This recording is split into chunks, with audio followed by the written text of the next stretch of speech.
très nombreux en train de regarder cette émission de partout, vous nous suivez à travers le monde. Deux principaux sujets vont constituer le menu de cette émission. D'abord, le processus électoral. Martin Fayoulou maintient sa position de ne pas y participer. Il a tenu une conférence de presse cet après-midi. Il a annoncé que son parti politique ne va pas participer aux élections à tous les niveaux. Est-ce qu'il faudra s'attendre-t-il à des démissions en cascade dans son parti politique dans les jours qui viennent avec Ados Ndombasi qui a déjà amorcer le premier pas. On va essayer de revenir sur cette affaire. Entre-temps, la CENI fait savoir qu'il n'y aura pas d'audit externe du fichier électoral. La CENI qualifie la revendication de l'opposition d'illogique. Et dans les bureaux de traitement et de réception des candidatures, il s'observe pratiquement l'absence des candidats. Les bureaux, par exemple au Grand Équateur, n'a jusque-là reçu personne, aucune candidature. Alors on se demande pourquoi cette lenteur alors que nous sommes à quelques jours de la fermeture de ces bureaux. Puis on va chuter avec les dossiers Matata Pogno convoqués par la justice. Mais le sénateur ne s'est pas présenté. Pourquoi? On va tenter de décortiquer également cette affaire au cours de cette émission. Je reçois pour la toute première fois sur ce plateau Maître Christian Emango. Bienvenue, cher maître. Merci beaucoup, cher Hervé Thomas. Ça date depuis un moment que Vraiment. nous nous sommes retrouvés sur un plateau de télévision. C'est toute ma joie que je manifeste à ce net instant de votre opportunité que vous m'accordez à décortiquer, analyser encore les sujets d'actualité qui concernent notre nation. C'est que nous pouvons faire en un premier temps. Exactement. Pour faire avancer ce pays. Et nous n'attendons pas de devenir ministre, nous n'attendons pas de devenir député, nous n'attendons pas d'avoir des postes pour commencer à servir ce pays. Le service de ce pays commence à partir du moment où vous sentez qu'il y a quelque chose que vous pouvez apporter d'une manière ou d'une autre. Et c'est ce que nous pouvons faire en ce moment. C'est cette opportunité que vous nous avez offerte de pouvoir décortiquer, parler, analyser, mettre toute la lumière sur certains dossiers qui concernent la nation, mais que l'opinion peut, d'une manière ou d'une autre, recevoir certains messages, certains à l'emporte-pièce qui peuvent la dérouter. Mais nous ne faisons qu'apporter la vérité, nous ne faisons qu'apporter la lumière. Très bien. Comment faire évoluer un pays où la justice pose un sérieux problème? Le président l'a décrié. Ailleurs, c'est la justice qui élève une nation, mais ici, la justice détruit la nation. Comment faire évoluer le pays dans ces contextes?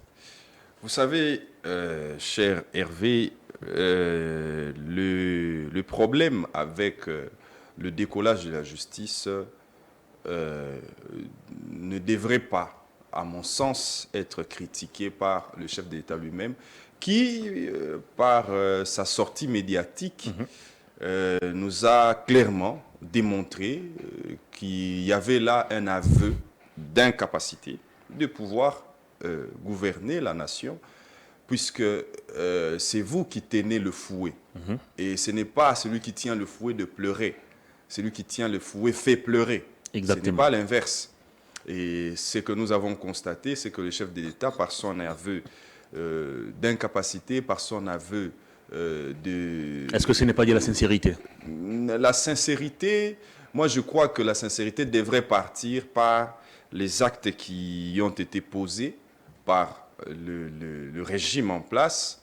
Et comme on ne devrait pas juger les gens que par ce qu'ils disent, mais on devrait leur juger par ce qu'ils ont posé comme acte, la sincérité devait être dégagée par là.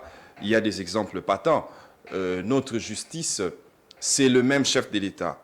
Évidemment, ici, lorsque l'affaire des 100 jours a commencé, nous avons vu pour la première fois dans ce pays un directeur de cabinet du président de la République à ce niveau-là, avec ce poste qui a tant d'influence, mais qui a été quand même convoqué devant le parquet.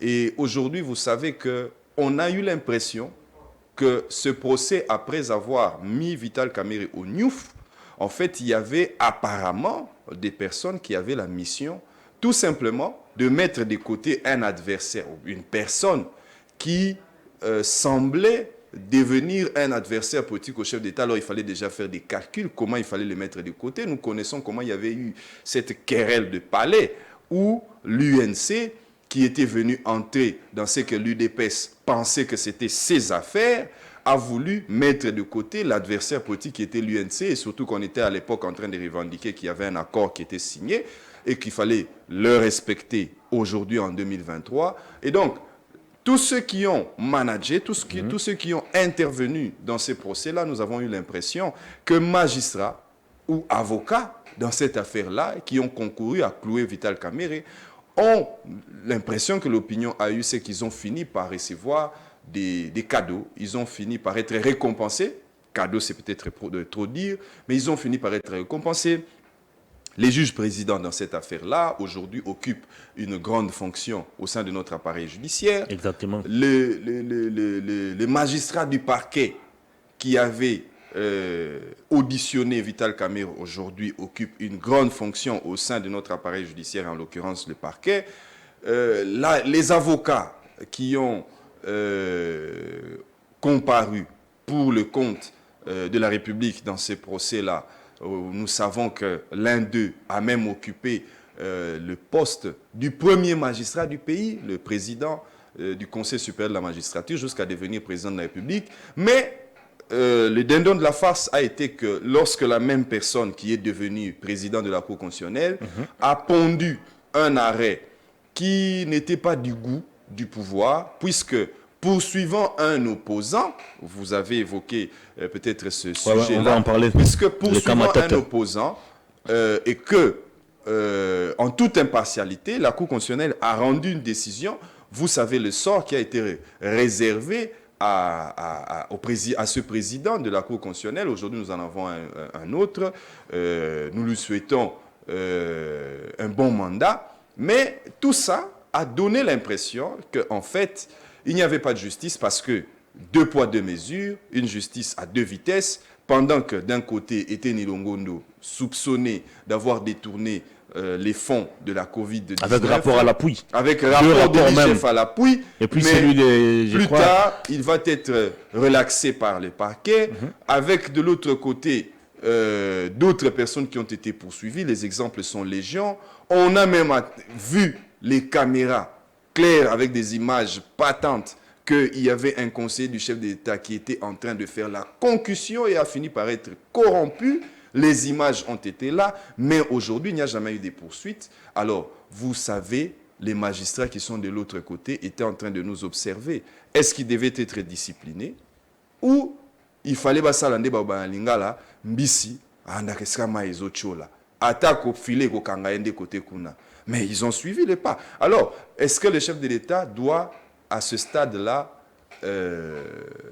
jeter son regard sur les magistrats? Moi, je pense que si l'on dit la charité bien ordonnée commence par soi-même, il y a aussi la discipline bien ordonnée est imprimée d'abord par soi-même. Mais le président a été clair, il n'a jamais été derrière les arrestations des opposants ou soit encore de ses proches. Il laisse la justice agir librement avec l'indépendance la plus totale. Moi, je crois que si le chef de l'État peut tenir ces propos-là, mais il n'avait pas tenu les mêmes propos. C'est lui qui a dit que Maloko est Gotonda.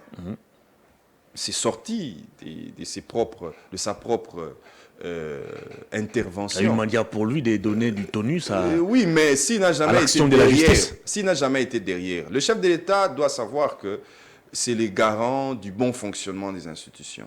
Et lorsqu'il y a des dérives quelque part, on doit sentir son implication. Aujourd'hui, lorsque certaines personnes sont poursuivies au parquet, il faut savoir que le parquet a une autorité qu'on appelle le ministre de la Justice. Et le ministre de la Justice a un chef qu'on appelle le chef de l'État, le président de la République. Si à ce niveau-là, on estime que des poursuites ne sont pas régulières, ne sont pas au terme de la loi conformes, moi je pense que le président de la République doit savoir agir pour protéger les droits des personnes poursuivies. Mais dire qu'il n'a jamais été derrière.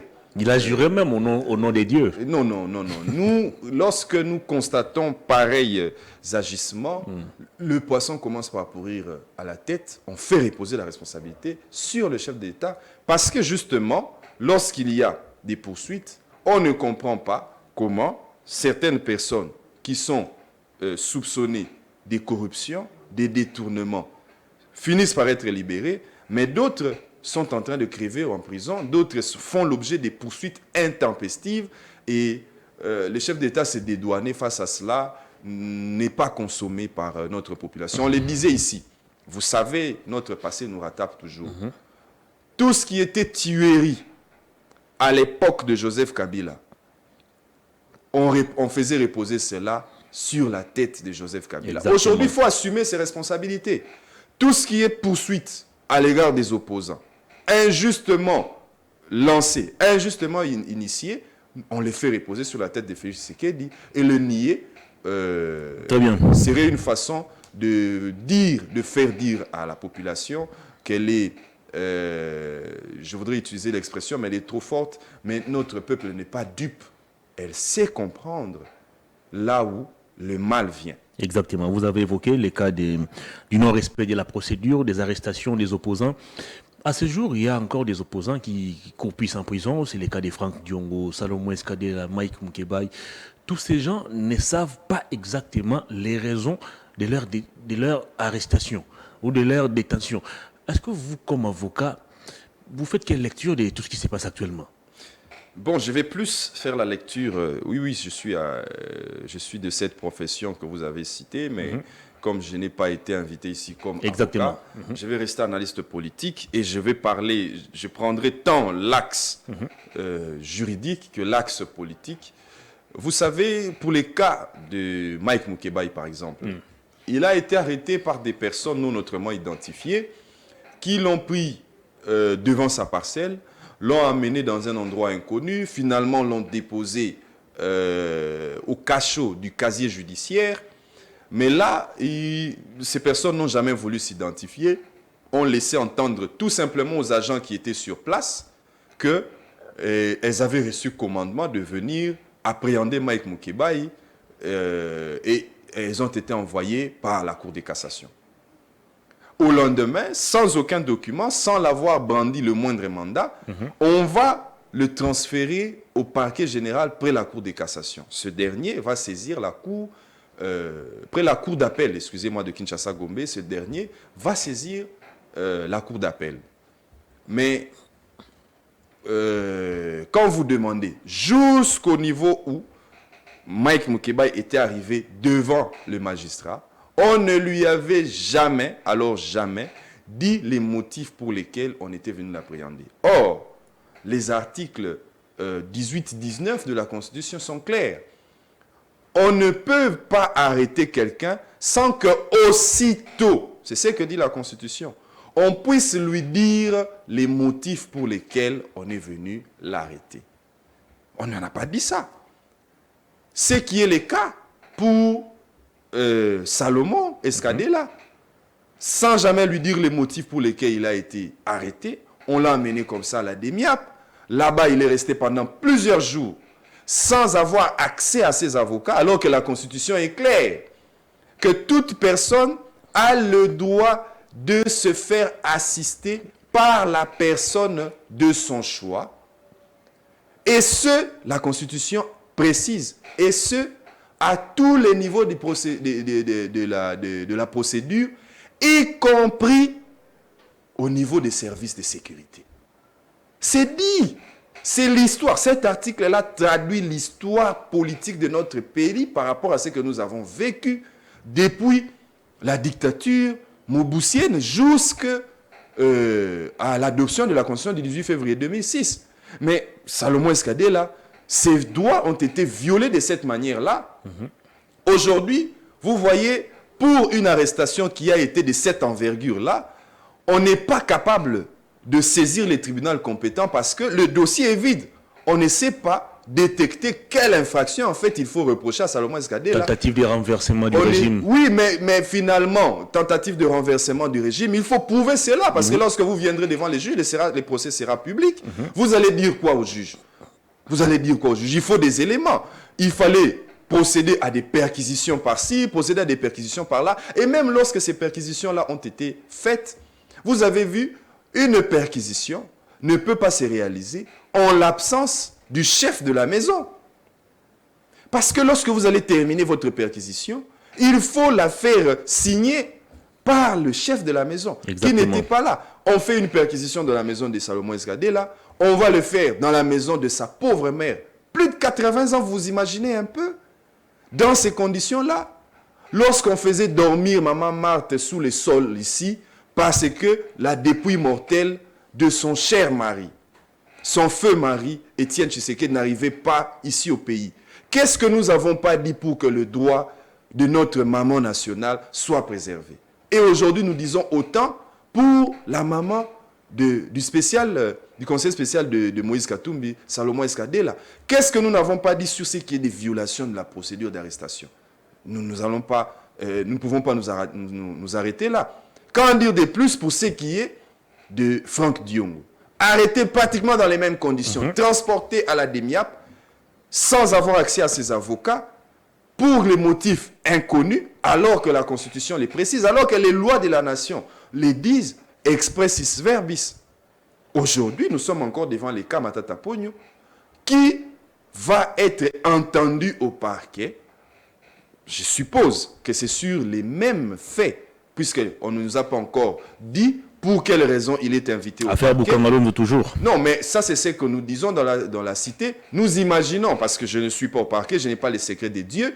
Mais si c'est pour d'autres faits, j'en conviens qu'on peut l'inviter au parquet, quoique c'est par des procédures intempestives comme ça, ça ne permet pas aux parlementaires de pouvoir exercer librement sa fonction ou ses fonctions. Mais si c'est toujours pour les cas Boukangalonzo, si c'est toujours pour les cas zarianisation, mais ce sont des faits que les parquets lui avaient déjà entendus. Et pour les cas de Boukangalonzo, la Cour constitutionnelle a même été saisie. Celle-ci s'est déclarée incompétente à juger un ancien Premier ministre. Pour les cas zarianisation, il y avait déjà même levé les détentions. Ça veut dire que les dossiers étaient vides. Par quelle magie on a retrouvé aujourd'hui des éléments qui puissent fonder les procédures, les poursuites dans ces cas précis? Très Et bien. donc, il faut réagir comme Matata Ponyo l'a fait. Un ordre qui est manifestement illégal, on n'est pas tenu de l'exécuter. Ce n'est pas comme ça qu'un État est dirigé. Tout ça fait en sorte qu'aujourd'hui, que le chef d'État puisse se dédouaner, qu'il n'a jamais donné l'ordre pour que tel ou tel soit arrêté. Nous pensons qu'en tant que garant du bon fonctionnement des institutions, lui-même a constaté que la justice ne fonctionne pas bien. Alors, si la justice ne fonctionne pas bien, c'est que, d'une part, il y a des personnes, et là j'aimerais insister là-dessus, si la justice ne fonctionne pas bien, c'est que d'une part, il y a des personnes que la justice devrait poursuivre jusqu'au bout, mais que par magie, nous retrouvons qui sont en liberté et qui ne seront jamais jugés, surtout pas lorsqu'il s'agit du régime Tshilé-Gelou. Mais d'autre part, là, le chef de l'État ne voit pas que la justice fonctionne mal.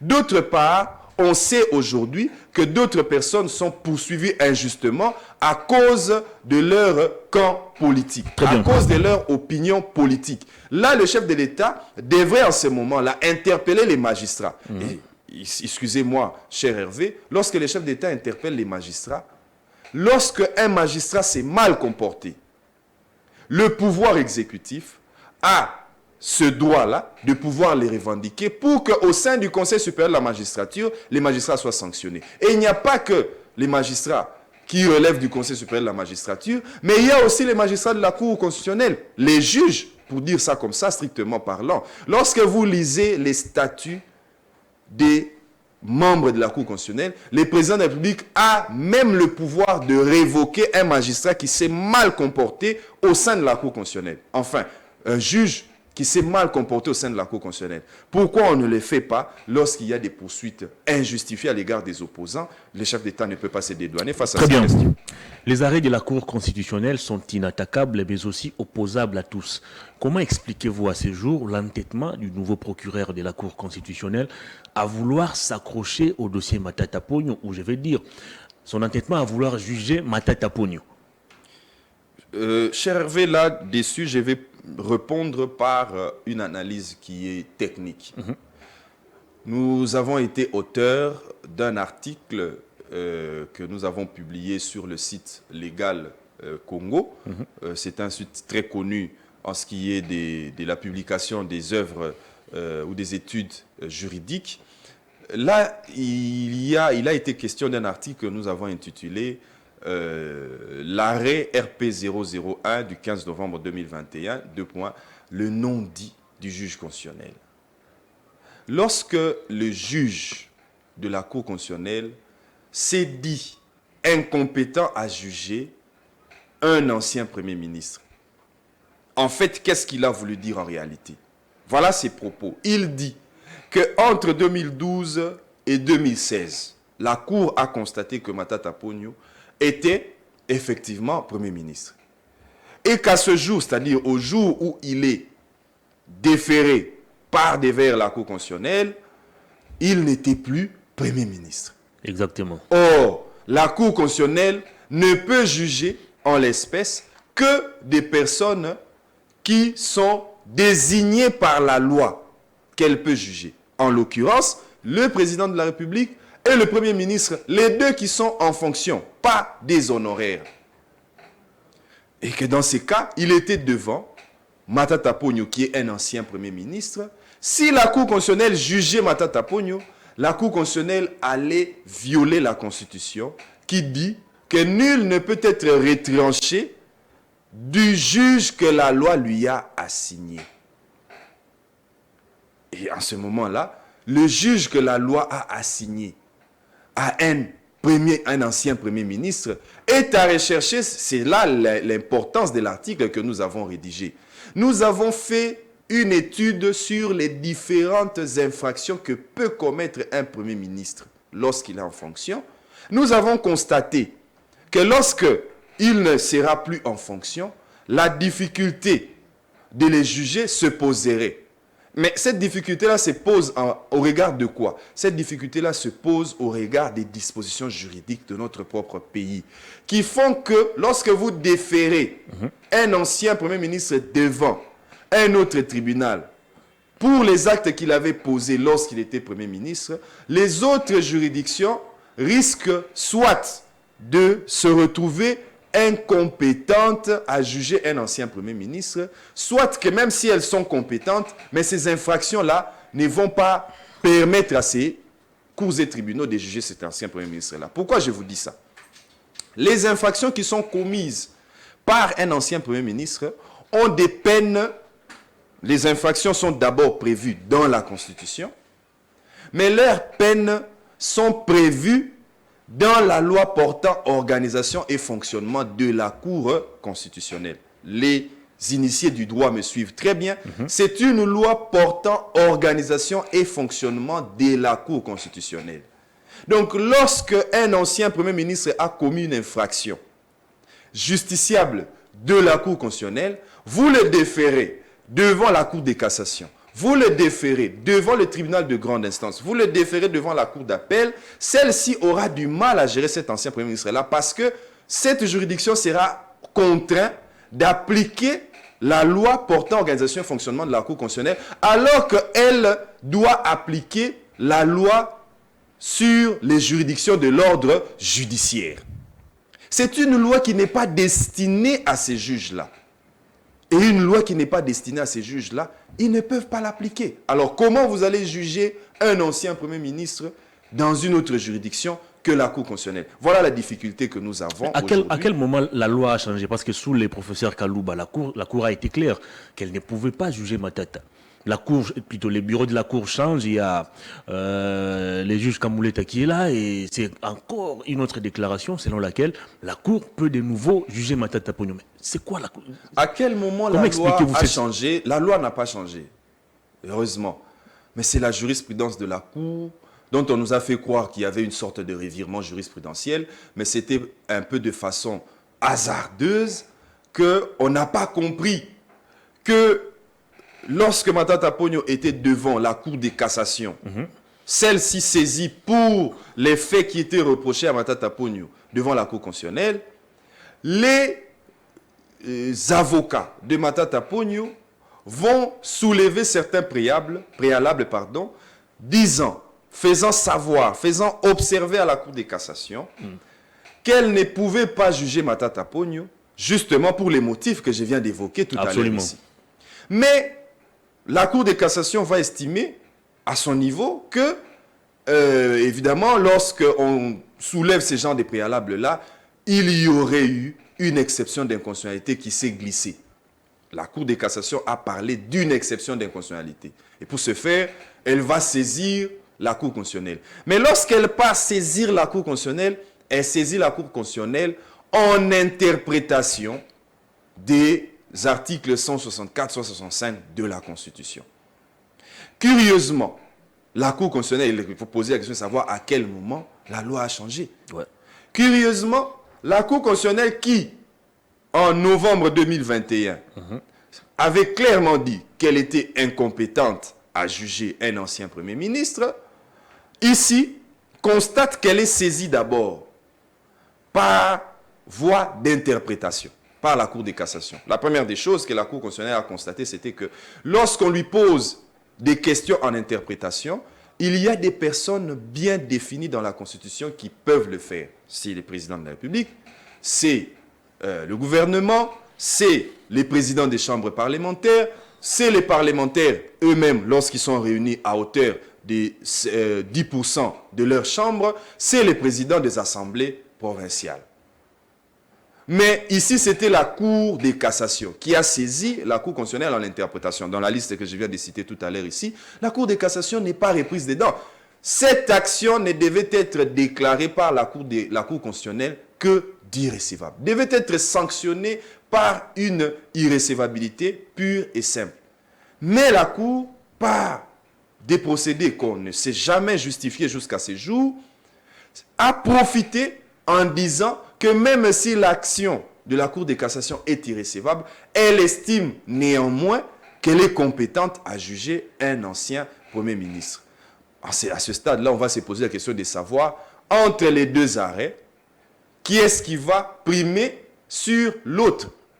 Et l'arrêt, à mon sens, qui devrait primer sur l'autre, c'est le premier arrêt parce que celui-là, au moins, c'était une question de compétence qui était posée à la Cour constitutionnelle. Le dernier arrêt, c'était en interprétation. Ça n'avait rien à voir avec la compétence de la Cour constitutionnelle. Lorsque la Cour constitutionnelle a opiné là-dessus, évidemment, de mon avis, ça n'a pas vraiment eu la même valeur que le premier arrêt. Alors finalement, quelle est la juridiction qui est à ce jour capable de juger Matata Ponyo? Parce qu'on parle quand même de plus de 200 millions qui ont été volatilisés.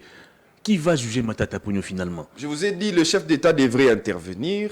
Le chef de l'État devait quand même faire en sorte que les magistrats du parquet, qui a actionné les poursuites contre Matata Ponyo, devraient ne fût-ce qu'être interpellés par les ministres de la Justice, qui devraient lui poser des questions. Vous savez, la même ministre de la Justice, lorsque le Conseil d'État avait pris certaines décisions relatives aux élections sur Chopo et certaines autres provinces ici, la ministre de la Justice avait intervenu, avait protesté contre les décisions qu'avait prises le Conseil d'État. Aujourd'hui, on se dédouane, on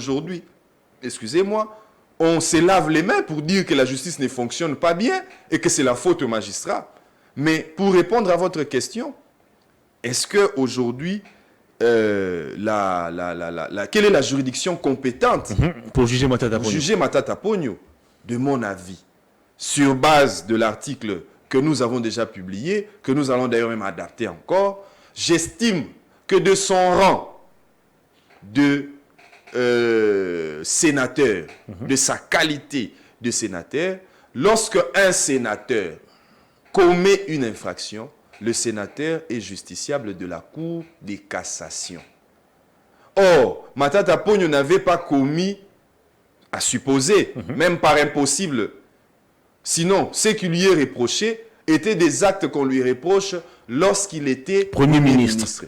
Et donc, un Premier ministre est justiciable de la Cour constitutionnelle. Lorsqu'on n'est plus Premier ministre, nos lois n'ont pas prévu des dispositions visant les juges compétents à juger un ancien Premier ministre. Donc il y a un vide juridique. Il y a un vide juridique. Ça, c'est grave. J'aimais tout juriste congolais à défi qui aurait un avis contraire à moi, évidemment, c'est son droit, de me prouver par quelle magie un autre tribunal peut juger un ancien Premier ministre lorsqu'il n'est plus en fonction, j'aimais quiconque à défi. Et surtout pour les infractions telles que détournement, ce sont des infractions dont la qualification, dont les peines sont prévues en particulier par la loi portant organisation et fonctionnement de la Cour constitutionnelle, qui ne peut être appliquée que par la Cour constitutionnelle. Cette loi-là ne peut pas être appliquée par les autres juridictions du pays. Sinon on prendra même la loi portant procédure devant la Cour de cassation, on va l'appliquer devant le tribunal de grande instance. Ce sera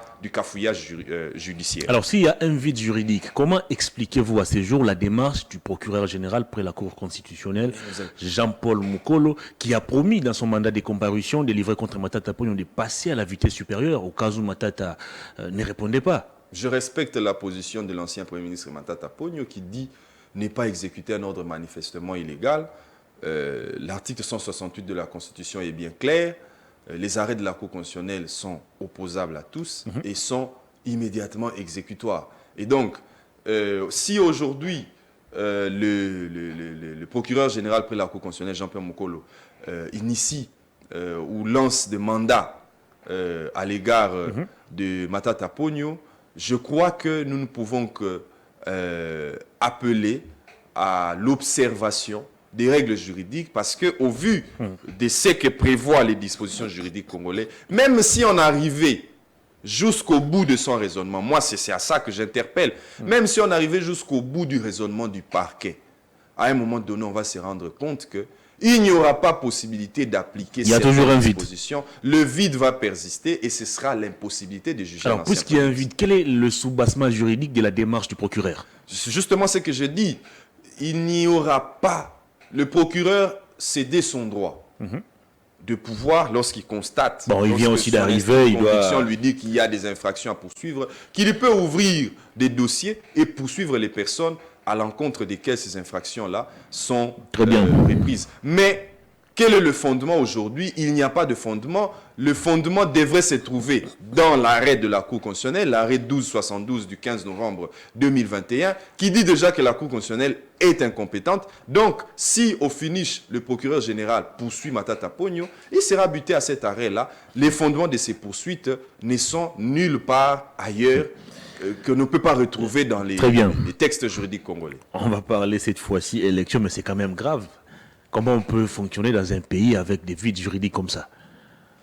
Vous savez, je veux vous donner un avis d'un chercheur en droit constitutionnel.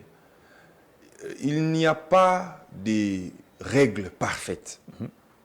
Je peux vous donner des exemples. Aujourd'hui, la Constitution américaine a plus de 27, plus de 20 amendements. Je pense 27 si je ne m'abuse.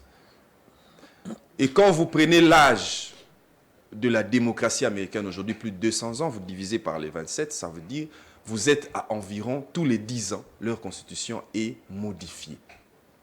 Quand vous prenez la constitution française, qui n'a été adoptée qu'en 1958, le 4 octobre, si je ne m'abuse, cette constitution-là, aujourd'hui, a fait l'objet d'environ 24 révisions. Mais quand vous prenez d'ailleurs même notre constitution, aujourd'hui, de 2006 à ce jour, nous sommes à près de 20 ans, c'est du 18 ans environ, 17 ans de vie de notre constitution, nous n'en sommes qu'à une seule révision. Je peux même dire que notre constitution paraît même plus stable que les constitutions des pays dont on a toujours vanté, vieille démocratie, bonne application des constitutions, etc. Mais nous avons une constitution qui est peu touchée et retouchée. Il n'y a pas de texte qui soit d'œuvre humaine qui soit parfaite. Reconnaissons qu'il y a des vides juridiques. Allons vite dans notre Parlement et complétons ces vides-là pour qu'à l'avenir, très bien, on ne s'échappe pas de la justice. Pour qu'à l'avenir, ceux qui sont, je ne dis pas forcément qu'ils finiront comme ça, mais ceux qui sont premiers ministres ou ceux qui ont été premiers ministres dans ce pays, mais en tout cas ceux qui sont premiers ministres, ceux qui sont présidents de la République, si nous devons leur demander de compte judiciairement parlant demain, en tout cas c'est lorsque nous avons couvert ces vides-là. Mais en l'absence de ce procédé-là, aujourd'hui, le vide juridique fait en sorte que lorsque vous poursuivez, vous tomberez dans ce fossé-là et vous allez disparaître dans le grand trou du droit.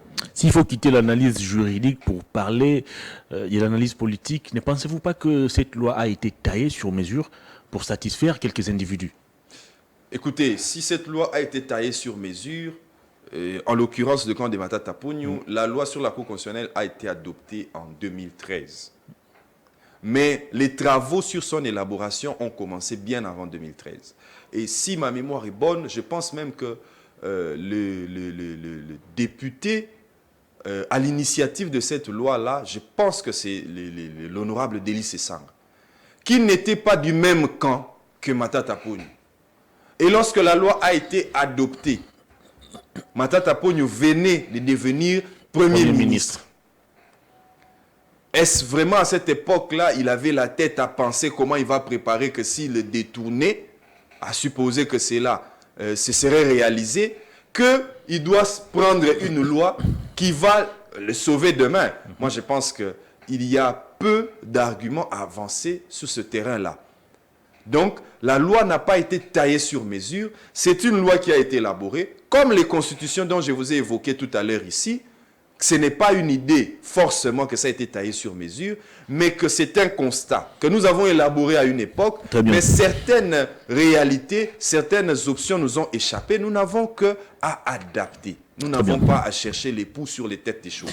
On va parler élection. Denis Kadima a été clair.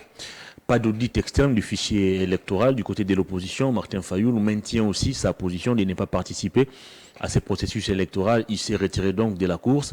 Le FCC, d'ailleurs, dès le départ, a été clair. Pas de participation au processus électoral. Ne craignez-vous pas que ce processus électoral soit bâclé comme ce fut le cas en 2018 peut-être? Non, il n'y a pas de... nous ne craignons même pas. Le processus est déjà bâclé. Bâclé en quoi? Cher Hervé, nous aurons cette fois environ 7 scrutins. Et nous allons organiser... Comme prévu par le calendrier. Comme prévu par le calendrier électoral. On s'arrête généralement à 2. Nous allons, généralement, nous faisons les élections présidentielles, l'élection présidentielle.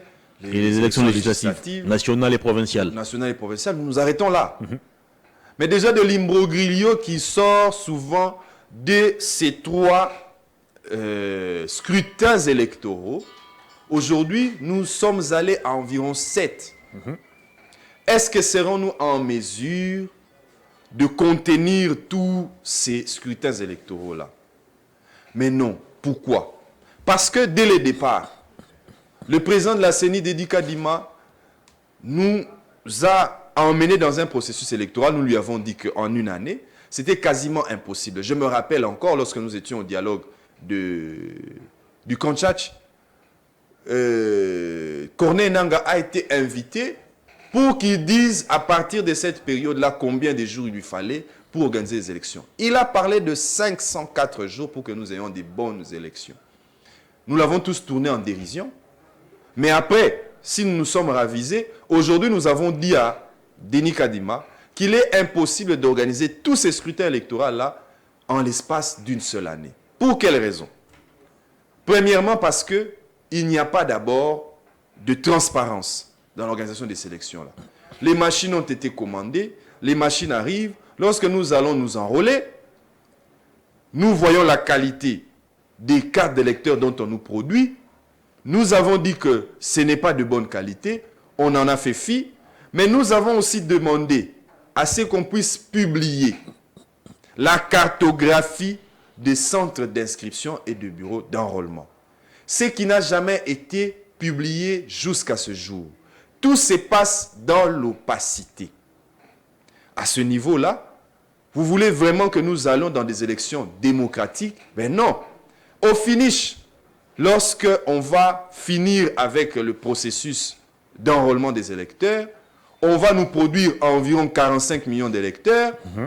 Mais, vous savez, dans le calendrier électoral que nous avons dénoncé, parce qu'il fallait faire les choses de manière si expéditive, de sorte qu'il fallait empêcher les autres partenaires à ce processus électoral d'en savoir un peu plus, l'audit externe, vous imaginez un peu, Non, je commence par l'audit interne du fichier électoral. Dans le calendrier électoral, Denis Kadima s'est réservé. Lui-même qui vient de faire l'enrôlement, il sait où il a bien enrôlé, où il a mal enrôlé. Mais lui-même qui vient de faire l'enrôlement, il s'est accordé 20 jours d'audit de son propre fichier. 20 jours d'audit de son propre fichier. Mais combien il a accordé des jours pour l'audit externe? Ceux qui n'étaient pas avec lui, il n'en a accordé que 5 jours. Vous imaginez un peu ce décalage-là? 20 jours pour celui qui a enrôlé lui-même. Donc vous vous contrôlez vous-même, vous vous donnez plus de temps. Mais celui qui va vous contrôler de l'extérieur, vous lui donnez moins de temps. Il a dit qu'il n'existait pas. C'était louche. Finalement, il n'y a pas un délai légal. Finalement, comme nous en avons l'habitude, nous avons espéré que ce serait un audit expert, des experts, et cet audit-là allait vraiment avoir tous les critères d'impartialité possibles. Mais à notre grande surprise, on va nous prendre certains experts indépendants qui n'ont d'épée de Damoclès sur ce qu'ils sont en train de faire que du vent. C'est eux qui vont amener, au lieu de prendre des organismes bien connus, qui vont être jaloux de leur réputation, mais on nous a choisi des individus comme ça, pêle-mêle, pour venir auditer un fichier électoral pendant 5 jours. Il vous a répondu à toutes ces questions? Non, il n'a pas répondu à toutes ces questions-là. Il a dit qu'il n'existe aucune organisation qui détient le monopole. Non, nous avons souhaité à ce qu'il y ait du sérieux, c'est-à-dire un organisme d'abord. Nous ne voulons pas que ce soit des individus parce qu'ils n'ont des comptes à rendre à personne. Aujourd'hui, si nous voulons... Il fallait minimiser aussi les coûts financiers. Non, mais vous savez combien ces gens-là ont été payés? Où est-ce qu'ils ont été logés? Est-ce que vous le savez? Mais même si nous mettons cette question-là entre parenthèses, mais déjà, la durée qui était réservée à l'audit externe ne peut pas permettre, lorsqu'il s'était agi de Corneille Nangaa, par exemple, l'audit externe prenait même 60 jours. Mais aujourd'hui, nous ne sommes qu'à 5 jours. Avec ces laps de temps-là, c'est quasiment impossible de pouvoir bien auditer le fichier électoral. C'est comme ça que moi... vous comprendrez ma réaction. Lorsque l'opposition est allée à la rencontre de Denis Kadima, je l'avais déjà dit dès le départ, Denis Kadima n'a pas plus de compétences que d'organiser des élections. Nous ne pouvons pas aller poser des problèmes qui sont au-delà de Denis Kadima à lui-même. Aujourd'hui, le problème qui se pose, c'est le problème du calendrier électoral. Et ce calendrier électoral que Denis Kadima nous a présenté, lui-même nous dit qu'il a un retard de 8 mois sur l'exécution budgétaire de ce qui doit revenir à la CENI. Nous allons rattraper les 8 mois comment? Parce que la CENI ne génère pas les finances. Le gouvernement venait de décaisser plus de 300 millions. Non, la semaine dernière. Je n'ai pas appris ça. Je n'ai pas appris ça en tout cas. Renseignez-vous. Mais vous avez un retard de 8 mois. Sur les 500 millions, vous n'avez décaissé que 300 millions. Encore qu'il faut vraiment qu'on nous brandisse des preuves là-dessus. Mais c'est très difficile à admettre aujourd'hui que nous serons vraiment à mesure de respecter ces calendriers ici. Mais il y a quel problème qui se pose? Nous devons dire la vérité à notre population. Le problème qui se pose est celui-ci. Denis Kadima sait déjà qu'il ne va pas tenir le calendrier, la date du 20 décembre 2023 pour l'organisation des élections. Il a toujours dit que le glissement n'est pas le vocabulaire de la CENI. Il sait déjà qu'il ne va pas tenir ça. Le glissement n'est pas le vocabulaire de la CENI. Il a glissé pour les enrôlements. Qu'est-ce qui ne nous prouve pas qu'il va glisser pour le jour du scrutin présidentiel et des Pour l'enrôlement, c'était normal. Il y avait des machines qui tombaient en panne. Tout ça, ce sont des questions qu'on a voulu avoir des réponses. Il a glissé pour l'enrôlement. Est-ce que Denis Kadima peut nous dire aujourd'hui dans quelle zone Denis Kadima n'a pas glissé? Vous et moi, nous sommes ici. Nous nous posons. Vous l'avez soulevé à l'entame de votre émission qu'il n'y a pas de parti qui, à ce jour, nous sommes à 3 jours de la fermeture des bureaux les bureaux de réception des traitements des candidatures sont vides. Nous sommes à 3 jours. Et nous n'avons même pas, sur les 900 partis, il n'y a même pas 100 qui ont déjà déposé les listes. Même ceux qui sont au pouvoir n'ont pas déposé encore les candidatures. Je vous assure qu'il y aura un glissement là-dessus. Vous m'inviterez peut-être plus tard. Je vous assure qu'il y aura... N'avez-vous pas lu les derniers communiqués de la CENI? Non, mais ce n'est pas la première fois que la CENI nous dit... Aucune prolongation ne sera accordée. Ce n'est pas la première fois. Pour ceux qui étaient des enrôlements, la CENI nous avait dit qu'il n'y aura pas de prolongation. Elle a fini par proroger. Donc, elle va faire de même pour ce qui est même pour la réception et le traitement des candidatures. Mais pourquoi je vous le dis? Je vous le dis justement parce qu'il n'y a pas de sérieux dans ce qui ressort dans la démarche de la CENI. Aujourd'hui, Denis Kadima n'a pas le courage de dire aux partenaires au processus électoral que je ne serai pas en mesure de tenir la date du 20 décembre 2023. Et il sait que s'il le dit, ça va entraîner des conséquences que nous puissions aller au-delà. Mais si nous devons aller au-delà, c'est le peuple congolais qui va se fâcher, c'est la communauté internationale qui a les yeux sur nous qui va se fâcher. Et donc, pour s'éviter toute cette pression-là, Denis Kadima veut que le glissement soit prononcé par les gens de l'extérieur. Voilà pourquoi il a appelé les 4 opposants. Les 4 sont arrivés, ils n'ont pas voulu dire qu'ils vont accepter le glissement même d'un seul jour. Que c'était compliqué pour eux, c'était quasiment impossible. Mais Denis Kadima a fait appeler spécialement l'ancien Premier ministre Adolphe Muzito. Ce dernier a eu le courage de dire que nous allons dépasser le 20 décembre 2023. Il faut prendre des dispositions. Il a reçu à côté parce qu'il ne fait pas partie du bloc de Finalement, l'opposition. Hervé, il va vouloir recevoir Joseph Kabila. Celui-ci lui réserve une fin de non-recevoir. Toute la colère de Denis Kadima aujourd'hui, c'est la honte qu'il a infligée Joseph Kabila. Vous avez vu même lorsqu'il a invité comment il était en train de trembler, même dans sa lettre. Comment il était en train de trembler pour faire venir Joseph Kabila. Celui dont on est en train de penser qu'il ne représente plus rien pour ce pays, qu'il est déjà dans le passé, qu'il est déjà dans les oubliettes de l'histoire. Mais lorsqu'on est encore en train de trembler, tantôt pour appeler quelqu'un honorable, tantôt pour l'appeler excellence, c'est qu'on sait qu'on a des mains qui tremblent sur les assiettes de porcelaine. Et donc, il doit être très prudent là-dessus. Denis Kadima n'a pas plus de compétences que d'organiser les élections. Or, il n'est pas en mesure à ce jour d'organiser les dites élections. Ce sont des questions transversales qui ne peuvent être résolues qu'à un niveau bien supérieur à Denis Kadima. Et ce niveau-là, c'est un cadre de discussion qui doit se tenir ailleurs qu'à la CENI. C'est pour ça que moi, j'en avais appelé à la conscience des leaders politiques congolais de ne plus aller se présenter devant Denis Kadima parce qu'il n'a plus de capacité d'organiser les élections. Les élections doivent être organisées d'une autre façon et c'est cela. Nous devons déjà nous y atteler. C'est le moment, nous devons déjà nous y atteler pour trouver des solutions. Le seul camp politique qui juge sérieux les actions menées par la CENI, c'est l'Union sacrée. Mais comment expliquez-vous à ce jour cette réticence observée dans cette famille politique qui nous donne aussi l'impression de ne pas vouloir déposer ses candidatures? L'Union sacrée nous a beaucoup prouvé son amateurisme. Et c'est ça qui est désolant, c'est ça qui est triste. L'Union sacrée s'est piégée elle-même.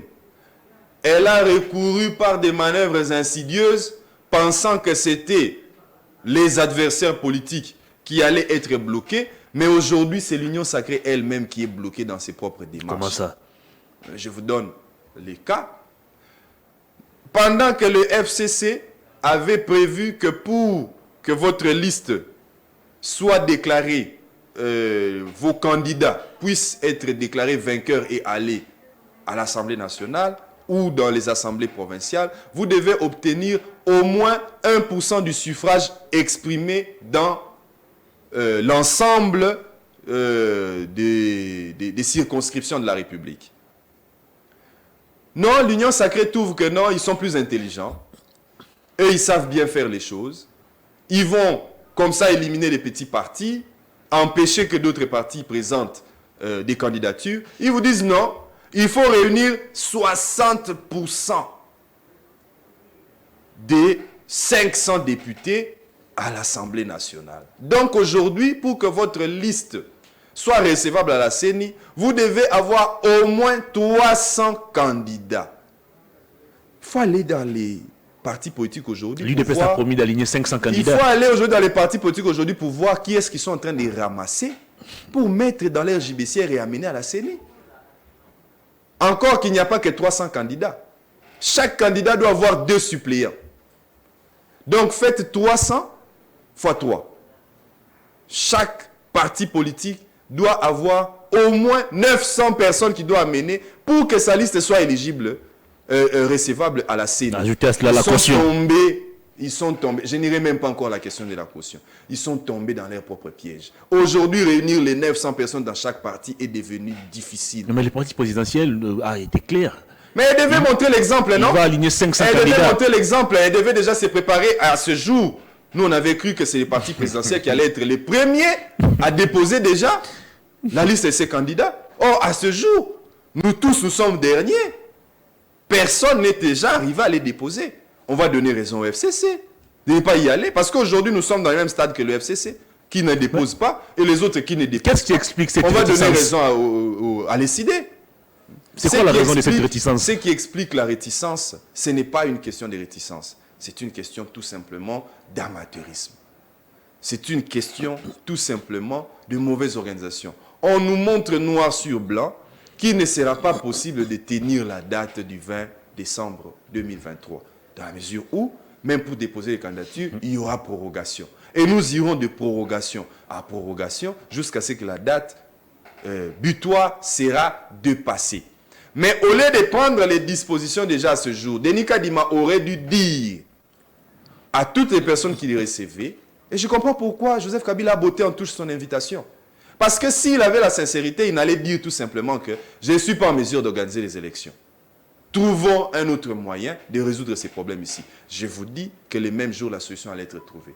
Mais puisqu'il s'entête, puisqu'il a honte de montrer sa nudité, même quand elle est devenue déjà très visible, même pour le myope, on comprend que c'est déjà nu le processus électoral ici, mais on s'entête. Et voilà, on nous amène droit vers le mur.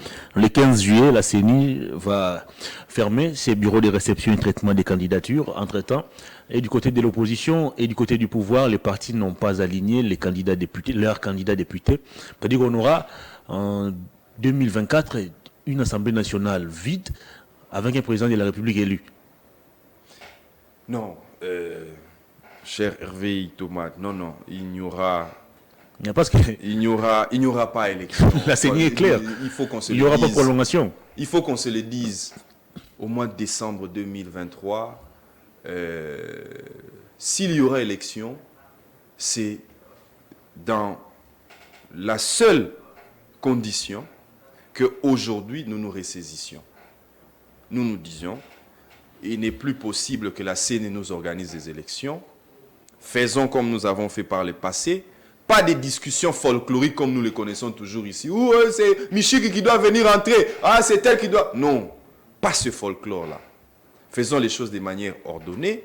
Donnons-nous 3-4 jours. Discutons. Arrêtons déjà les termes de référence bien avant. Venons autour d'une table. Discutons. Et c'est à partir de ces moments-là que nous allons avoir un processus électoral inclusif, puisqu'on ne veut pas que ça soit au moins consensuel, mais que le processus électoral soit inclusif. Ce n'est qu'à ce stade-là que nous pouvons faire avancer les choses. Mais aujourd'hui, on est en train de s'entêter. Il vous reçoit lundi, vous disant que je vous reçois pour vous entendre, et vous donnez des réponses, mais lorsqu'il vous donne des réponses, il revient là où il était à la case départ. On n'évolue pas. Que répondez-vous à ceux qui pensent que les opposants arrêtés aujourd'hui vont servir des canaux pour négocier un glissement? Ça a été toujours la monnaie d'échange. Ça a été toujours la monnaie d'échange dans la pratique, qu'on arrête à tout bout de champ, justement, pour qu'on puisse obliger les adversaires politiques à venir autour d'une table, à négocier. On leur met déjà en situation de faiblesse pour qu'ils puissent faire des concessions ici, des concessions là-bas. Ça a été toujours ça, la monnaie d'échange. Nous comprenons cette stratégie-là. Mais je pense que cette fois, l'opposition va rester droit sur ses bottes. Je pense que cette fois, c'est devenu très difficile de pouvoir diviser l'opposition de manière si facile comme ça. On ne prendra pas toujours le peuple congolais pour dupe. Ce n'est pas de cette façon-là que l'État devrait être gouverné. S'il y a infraction, poursuivez. S'il n'y en a pas, ce n'est pas en utilisant certaines personnes en cobaye, en les amenant devant la table de négociation pour monter les enchères et pouvoir s'attendre à certaines concessions de la part de l'opposition. Ça, ce n'est pas la bonne façon de faire. Et moi, je crois que si c'est de cette façon-là qu'on s'attend à ce que les discussions puissent s'ouvrir, aujourd'hui, vous avez la preuve. Vous avez la preuve qu'on est incapable d'organiser les élections à son premier mandat. Ça, c'est très grave. Incapable d'organiser les élections à son premier mandat. Mais si nous allons à un deuxième. Donc aujourd'hui, on est incapable de tenir la moindre promesse qui a été donnée. Toutes les promesses, aucune n'a été tenue. Alors, nous allons nous attendre encore à quoi d'autre? Fayulu réitère sa position de ne pas participer aux élections. Est-ce que ce n'est pas une façon pour lui de fragiliser les 3 autres leaders de l'opposition? Non, je ne pense pas. Les autres leaders ont pris leur position pour dire qu'ils iront malgré ces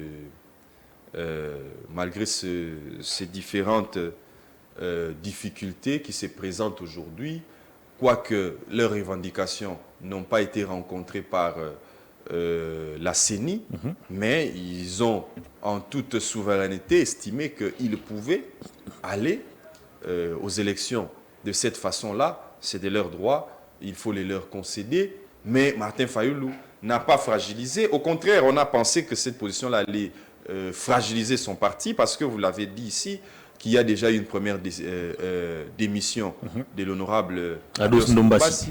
Mais le parti SID est resté tel. Je ne crois pas. Vous pensez que le SID va résister? Éclater, je ne pense pas que le SID va si facilement éclater de cette façon-là, parce que, voilà, je vous donne les éléments. Vous connaissez les acteurs politiques. Je vous donne les éléments. Non, moi je vous donne les éléments. Je vous donne les éléments. L'Église catholique a déjà promis que si ces observations ne sont pas rencontrées, elle va sortir de ce processus électoral ici. Le président s'oppose à cette dérive. Bon, pas les 3 autres leaders. J'ai suivi, pour ceux qui étaient du camp de Délice Sanga, qui disaient que eux vont être dans le processus électoral, ils iront jusqu'au bout, mais si les élections sont proclamées, ils ne suivront pas ce que sera les résultats de la CENI, mais ils suivront les résultats de l'Église catholique et de l'Église du Christ au Congo, les CC. Mais si ces dernières... Ce n'est pas l'Église qui va organiser les élections. Non, si nous restons dans ces raisonnements-là, si ces dernières quittaient le processus électoral, alors ils vont encore avoir les résultats de qui? La logique, moi je pense, ce serait que les leaders puissent se mettre autour d'une table et arrêter des stratégies, démontrer que ce processus-ci n'est pas inclusif et que nous revenons sur d'autres modalités de pouvoir la régulariser. Toute autre façon d'évoluer me laisse perplexe. Qui dit table ronde au Congo dit partage du pouvoir. On ne risque pas d'assister à la naissance d'une autre coalition. Le format dans lequel on va aboutir à des solutions adéquates à ce problème qui se pose actuellement, je ne le sais pas encore. Mais j'aimerais seulement, et d'ailleurs ce sera un ouvrage que nous allons publier dans quelques jours, qui sera intitulé « La nature juridique des accords politiques en RDC, un regard épistémologique sur les droits constitutionnels congolais ». En fait, nous avons fait une étude sur les accords politiques qui ont été signés dans ce pays depuis 1878 jusqu'à ce jour. Qu'est-ce que je dis? Depuis 1778 jusqu'à ce jour. Et donc, dans ces livres-là, nous avons relevé le fait que les accords politiques ont été signés dans ces pays-ci, mais il y en a eu certains qui n'ont pas eu pour vocation absolument le partage du pouvoir. Je peux vous donner les cas de la table ronde de Belgique. Ce qu'on avait pour premier objectif, c'était d'abord d'obtenir l'indépendance. Avec la maturité des acteurs politiques de l'époque, on a d'abord obtenu l'indépendance. Il y a eu des élections au niveau pour désigner les représentants au niveau du Parlement, ce qui a fait sortir le camp de l'ancien Premier ministre Patrice Emery Lumumba, une personne a été désignée comme chef de l'État. Ça a été le cas avec Joseph Kasavubu. On s'est entendu. Ce n'était pas absolument le partage du pouvoir, mais c'était d'abord pour obtenir l'indépendance. Aujourd'hui, ce pour lequel nous pouvons d'abord courir derrière, c'est d'obtenir d'abord les bonnes élections. Alors, les bonnes élections, les discussions doivent se faire. À quel niveau? Quand vous prenez le camp du FCC, le FCC vous dit que sa majorité a été bafouée. Les juges à la Cour constitutionnelle ont été désignés de manière à violer la loi. Très bien. Quand vous prenez le camp des autres partis, ils vous disent auditons les fichiers électoraux. Je n'ai pas entendu qui a demandé à avoir des postes au sein du gouvernement. Les questions sont existentielles, elles sont ailleurs. Nous devons d'abord les aborder. Une fois qu'on aura trouvé des solutions là-bas, nous irons dans un processus électoral apaisé. On va terminer l'émission. En gros, qu'est-ce que nous devons retenir des dossiers Mike Mukeba, Franck Diongo, Salomon Escadela et même Matata Ponyo qui a été empêché depuis Kindu de prendre son vol pour revenir à Kinshasa par ses militants? C'est que nous devons retenir de tous ces procès-là que ce sont des procès, de mon avis, de procès politiques. Que ce sont des procès qui sont faits aux opposants pour leur empêcher d'exercer leurs droits, d'exercer leurs libertés fondamentaux qui, du reste, sont prévus dans la Constitution. C'est le seul leitmotiv qu'a l'Union sacrée. En fait, aujourd'hui, l'Union sacrée sait qu'il n'y a pas de bilan. L'Union sacrée sait qu'ils n'ont rien à dire, ils n'ont rien à apporter à la nation congolaise depuis toutes ces années qu'elle a dirigées. 5 ans durant, il n'y a eu que des promesses, aucune réalisation. Alors, il faut empêcher ceux qui vont avoir le suffrage du peuple.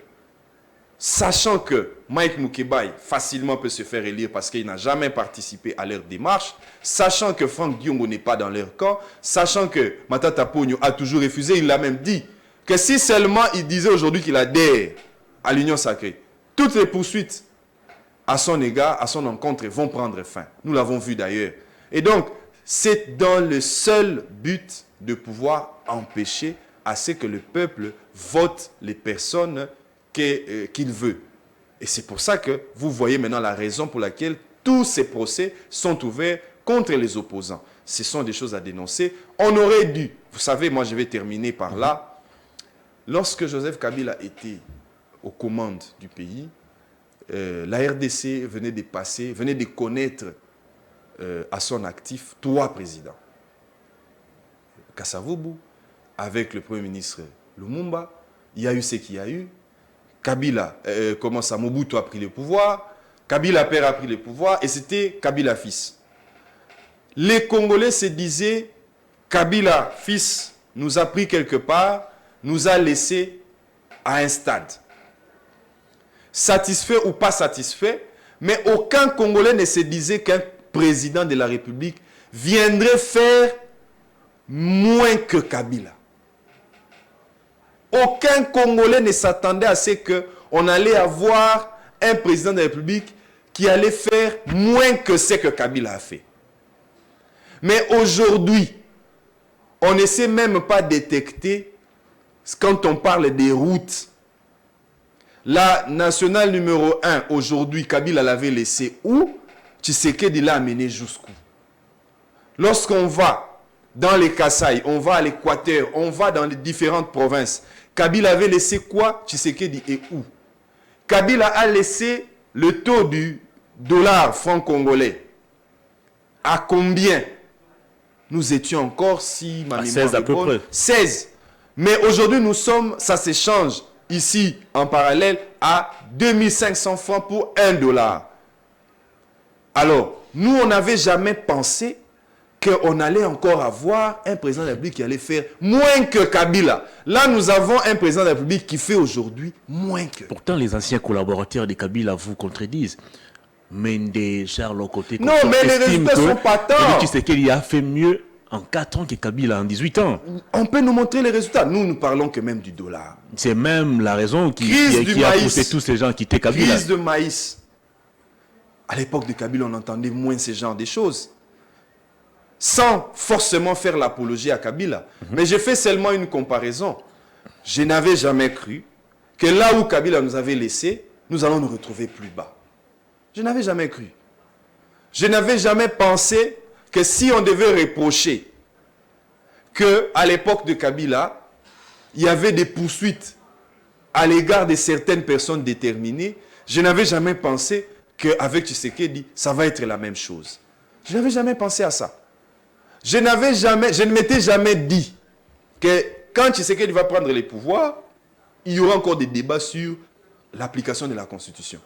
Moi, j'avais cru qu'une fois que Tshisekedi allait prendre les pouvoirs, les débats allaient devenir des débats d'économie. Je m'apprêtais même à aller dans la faculté d'économie pour aller faire l'économie monétaire, pour aller faire l'économie de développement. Je m'apprêtais à y aller. Je me disais que nous, les juristes, nous allons rester seulement à prester devant les cours et tribunaux. La population n'allait plus nous regarder parce que nous, les juristes, nous n'allons plus avoir des débats à la télé parlant de la Constitution, parlant des violations des procédures. Je pensais vraiment qu'on allait s'arrêter à ces niveaux-là. Moi, je me disais que Tshisekedi a pris les pouvoirs, nous allons parler de développement. Pourquoi les sociétés étaient des canards boiteuses à l'époque, enfin des canards boiteux à l'époque de Kabila, et comment est-ce qu'on doit les relever? Mais aujourd'hui, nous sommes dans les mêmes débats. Je n'avais jamais pensé qu'un chef d'État allait faire moins que Kabila. Je pensais que tous les autres qui allaient venir après allaient faire plus. Donc, si demain nous avons un président de la République qui va faire moins que Tshisekedi, donc il fera zéro. Il fera zéro. Très bien, on a terminé l'émission. Grand merci à vous, Maître Christian, pour votre disponibilité. Je vous remercie, cher Hervé Thomas. Ça a été un plaisir d'être reçu sur votre plateau. Merci beaucoup. Cette émission est terminée. Grand merci à vous, fidèles téléspectateurs et internautes. Grand merci aussi à toute l'équipe technique de nous avoir permis d'entrer dans vos domiciles respectifs. On se retrouve demain, jeudi, pour un nouveau numéro des Perfect Actu. Au revoir.